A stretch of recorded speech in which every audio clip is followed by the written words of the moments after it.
विद्यार्थी मित्रांनो, आत्तापर्यंत तुम्ही अनेक अशा बातम्या ऐकल्या असतील किंवा अनेक अशा गोष्टी वाचल्या असतील, की ज्यामध्ये आपल्याला ऐकायला मिळतं, की एका व्यक्तीने रस्त्यावरती अपघात झाल्यानंतर 10 प्रवाशांचे प्राण वाचवले किंवा असंही ऐकलं असेल, की एका व्यक्तीने नदीमध्ये वाहून जाणाऱ्या 2 मुलांचे प्राण वाचवले. अशा प्रकारे साहसाच्या गोष्टी, साहसाचे प्रसंग आपल्या आजूबाजूला नेहमी घडत असतात आणि ते आपल्या कानावरती नेहमी पडत असतात. अगदी त्याच प्रकारची या पाठामध्ये सुद्धा एक गोष्ट आहे, की ज्या गोष्टीमध्ये कुंदा नावाची एक मुलगी असते.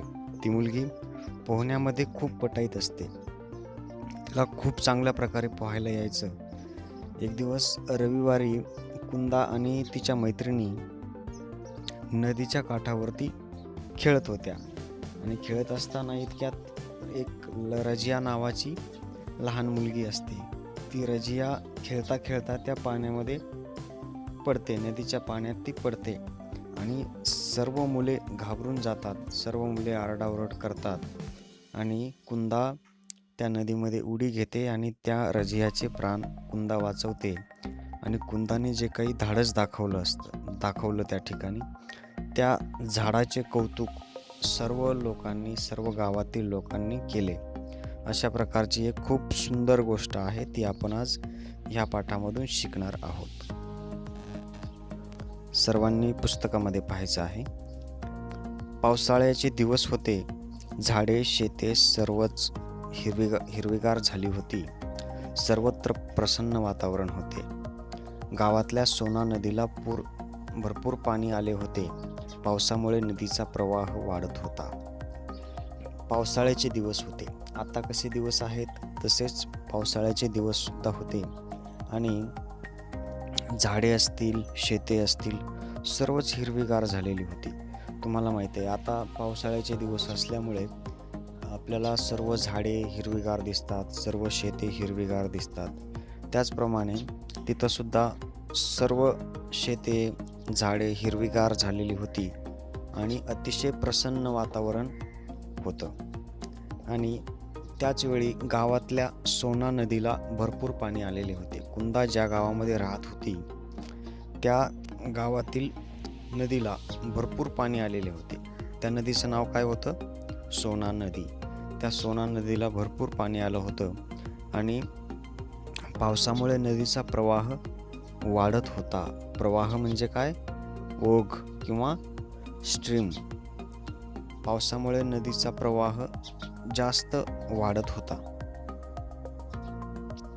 आज रविवार.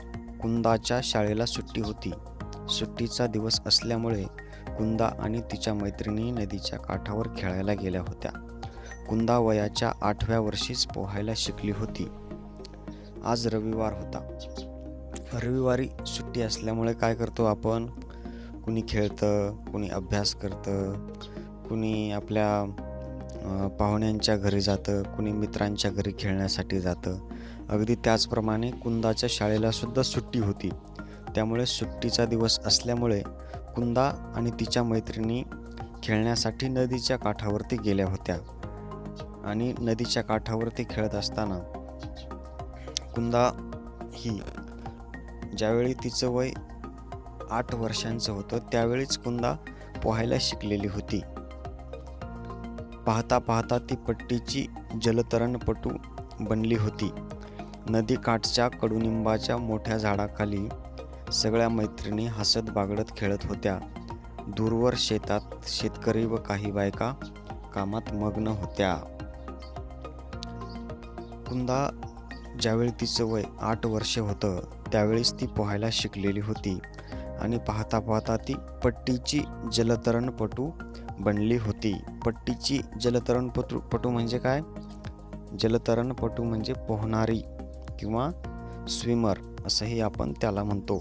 ती चांगल्या प्रकारे जलतरणपटू बनलेली होती आणि नदीकाठच्या कडुनिंबाच्या मोठ्या झाडाखाली सर्व मैत्रिणी हसत खेळत त्या ठिकाणी त्यांचा खेळ सुरू होता.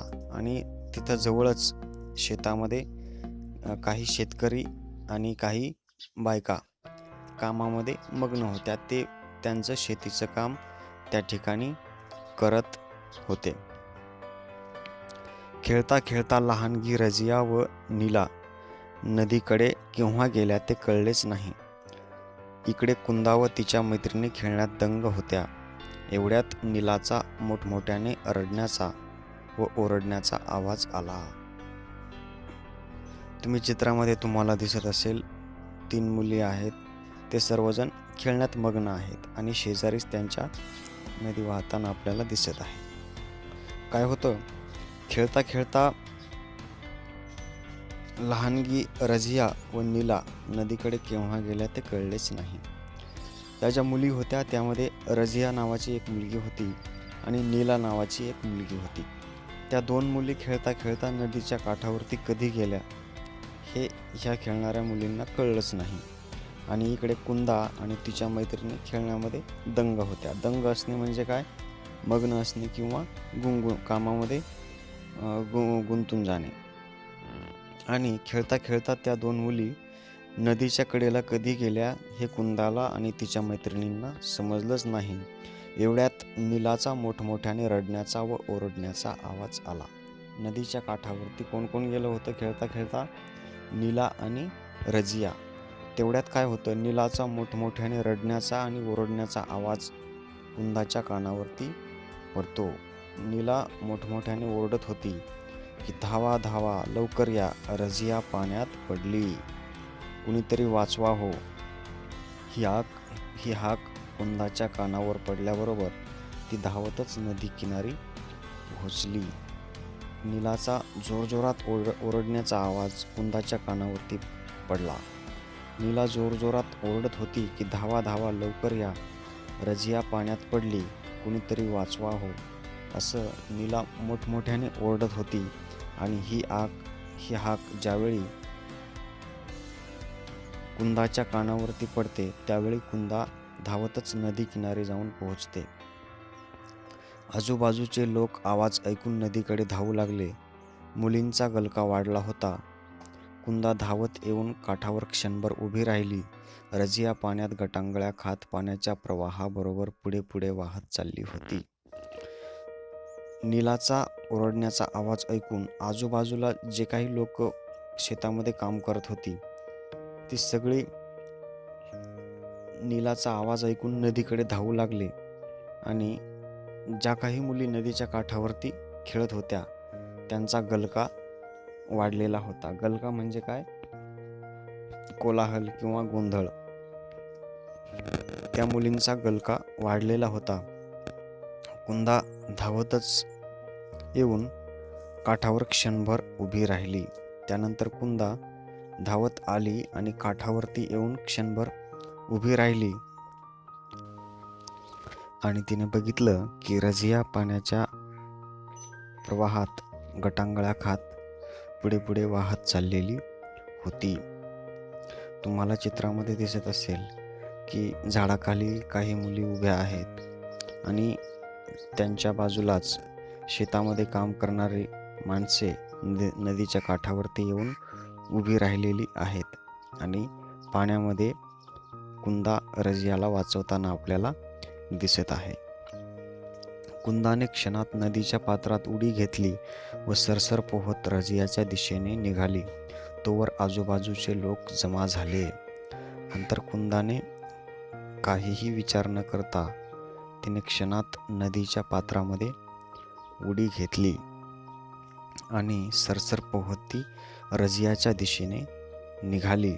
तोपर्यंत आजूबाजूचे जे काही लोक होते ते सगळे लोक नदीच्या काठावरती जमा झालेले होते. अरे अरे, रझिया बुडते आहे, एवढीशी कुंदा तिला कशी वाचवणार, लोक जोरजोरात ओरडत होते. कुंदा, पाण्याचा वेग वाढतो आहे, माघारी फिर, जमलेली माणसे ओरडत होती. नंतर आजूबाजूचे लोक नदीच्या काठावरती जमा झाले होते आणि ती लोक जोरजोरात ओरडत होते की अरे अरे, रझिया बुडते आहे आणि एवढीशी कुंदा रझियाला कशी वाचवणार, असं लोक जोरजोरात ओरडत होते.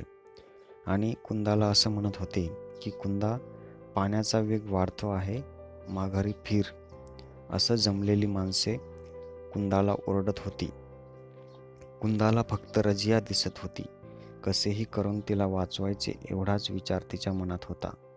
कोणाचेही शब्द तिच्या कानावर पडत नव्हते. भरभर पोहत कुंदा रजियाजवळ पोहोचली. रजिया घाबरली होती. तिच्या नाकातोंडात पाणी गेले होते. रजिया, घाबरू नको, मी आले आहे. आता फक्त माझ्या दंडाला घट्ट धर. त्यानंतर कुंदा ज्यावेळी रजियाचे प्राण वाचवत होती, त्यावेळी कुंदाला फक्त रजिया समोर दिसत होती आणि कसंही करून तिला रजियाचे प्राण वाचवायचे होते एवढाच विचार कुंदाच्या मनामध्ये होता. आणि कोणाचेही शब्द तिच्या कानावरती पडत नव्हते, कारण आजूबाजूचे लोक ओरडत होते की कुंदा, पाण्याचा वेग वाढतो आहे, तू माघारी ये, माघारी फिर. परंतु कुंदाच्या कानावरती त्यांचा कोणाचाही आवाज पडत नव्हता. तिला फक्त रजियाचे प्राण वाचवायचे होते. भरभर पोहत कुंदा रजियाजवळ जाऊन पोहोचली. रजिया घाबरली होती. तिच्या नाकातोंडामध्ये पाणी गेलेले होते. म्हणून कुंदा रजियाला असं म्हणते की रजिया, घाबरू नको, मी आले आहे. आता फक्त माझ्या दंडाला घट्ट धर. नंतर कुंदा रजियाला असे म्हणते की तू आता घाबरू नकोस, आता मी आलेली आहे, तू आता फक्त माझ्या हाताला घट्ट धर. कुंदाने रजियाला काठाकडे आणले तोवर लोकांनी मोठा दोर पाण्यात सोडला होता. कुंदाने त्याला धरले. सर्वांनी या दोघींना बाहेर काढले.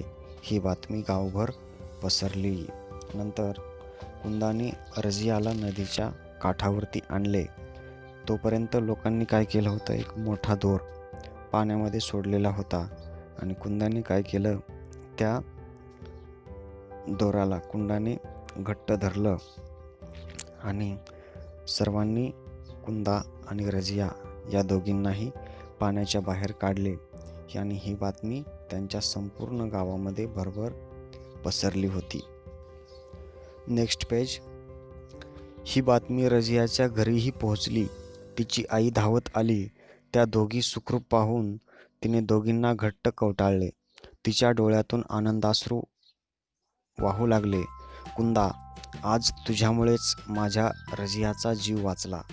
केवढी धाडसी मुलगी आहेस तू. ही बातमी संपूर्ण गावामध्ये पसरली होती. आणि बातमी गावामध्ये पसरल्यानंतर ही बातमी रजियाच्या घरीसुद्धा पोहोचली. आणि रजियाची आई धावतच नदीकिनारी आली होती. आणि नदीकिनारी आल्यानंतर तिने दोघींनाही सुखरूप बघितले. दोघींना, कुणाला, रजियाला आणि कुंदाला. रजियाच्या आईने सुखरूप बघितले आणि दोघींनाही तिने घट्ट कवटाळले. तिने दोघींनाही मिठी मारली आणि तिच्या डोळ्यातून आनंदाश्रू वाहू लागले. आणि रजियाची आई कुंदाला असं म्हणते की कुंदा, आज तुझ्यामुळेच माझ्या रजियाचा जीव वाचला. किती धाडसी मुलगी आहेस तू, असं रजियाची आई कुंदाला म्हटलेली आहे. आता शेवटचा पॅरेग्राफ. रजियाने कुंदाला मिठी मारली तोवर कुंदाचे आई बाबा आले होते. कौतुकाने व अभिमानाने त्यांनी मुलीला जवळ घेतले. रजियाने कुंदाला सुद्धा मिठी मारली आणि तोपर्यंत कुंदाचे आई बाबा सुद्धा त्या ठिकाणी आलेले होते. आणि त्यांनी कौतुकाने आणि अभिमानाने त्यांनी कुंदाला जवळ घेतले. आज साऱ्या गावात कुंदाच्या साहसाचीच चर्चा होती. साऱ्यांच्या कौतुकाच्या वर्षावाने कुंदा आनंदून गेली होती. आज सगळ्या गावामध्ये ही बातमी पसरल्यामुळे साऱ्या गावामध्ये कुंदाने जे काही साहस दाखवलं होतं, त्या साहसाचीच चर्चा संपूर्ण गावामध्ये चाललेली होती. आणि साऱ्यांनी लोकांनी जे काही कुंदाचं कौतुक केलं होतं, त्या कौतुकामुळे कुंदा अगदी आनंदून गेलेली होती. अशा प्रकारे आपण आज कुंदाचे साहस हा पाठ शिकलेलो आहोत.